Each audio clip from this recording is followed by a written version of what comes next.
Hey everybody, it's Lebo with Lebo's Pinball. We are on target pool here trying to make some more progress. In the last video, you saw that we spent a little bit of time working on the stand-up targets, and I've got several of them done, and they're all, the switches are all gapped nice. However, we still have the solid balls and the striped balls to finish on that, but we're going to shift gears today. I'm going to move over, working over on the pop bumper. And if I've got time, I'm going to go ahead and start swapping out parts to rebuild the flippers. And partially the reason for shifting gears right now is like I'm still waiting on trying to get some decals made here for these striped balls. And I'm just going to take care of all the solids and the stripes all at the same time, because the stripes, we're trying to get them to match the colors of the solid balls that I'm changing. So it's a good time to go ahead and shift gears, and we're get onto something else. So anyways, let's go ahead and get started. So here's the pop bumper that came out. And one of the first things you got to do is you got to disconnect the wires that go to the light here. And one thing I want to mention about the light that's in this, it's a bayonet base, but this is the kind that when you put a bulb in, it just, to me, it doesn't do the world's best job of keeping good contact to it. The bottom contact is kind of like a little leaf spring, but a lot of times it just kind of relaxes or it's getting bent down, and you kind of having a fight with it to get it to retain a good connection.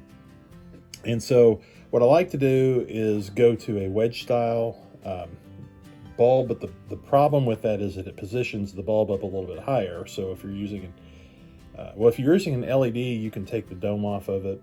I found that you can take that off and it still gives you clearance to put the cap on. But anyways, kind of jumping ahead here. So getting this thing out, of course, you know, you got to take the screws out here, everything to where you basically just slipping it above. And once you undo the wiring, all this comes out. But this is composed of, you know, a number of different parts, all of which are going to be replaced with some nice fresh plastic here. So here is the actual, I guess you call this the body.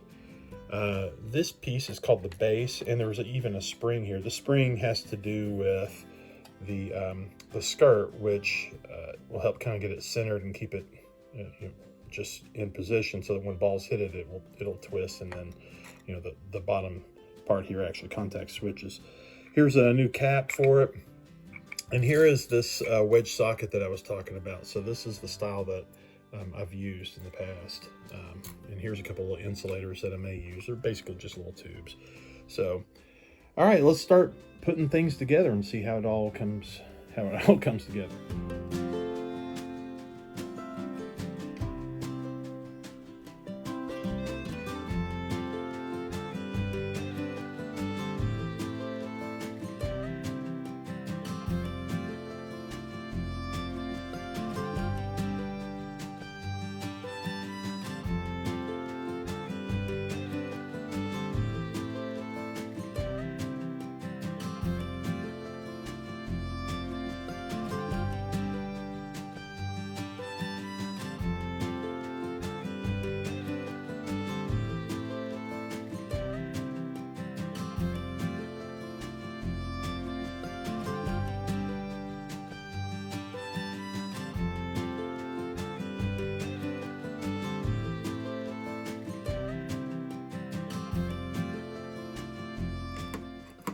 All right, so I got the pop bumper reinstalled, and I just realized, stupid me, I forgot to go take a look at the sleeve that's inside this coil.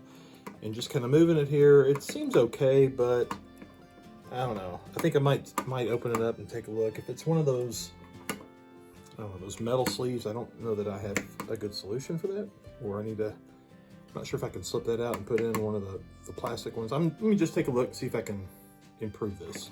But this isn't really too bad right now, but now's the time to do it. All right, let's do it.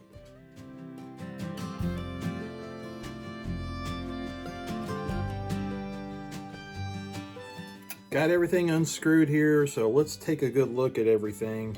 All right, let's kind of start out here and look at the coil stop here. It looks really, I don't know, it's just dirty, and there is like this fine, I mean, it looks like rust, but it is just this powder, nasty stuff. I'm not so sure. It might be rust, but it's just more of a powderish stuff.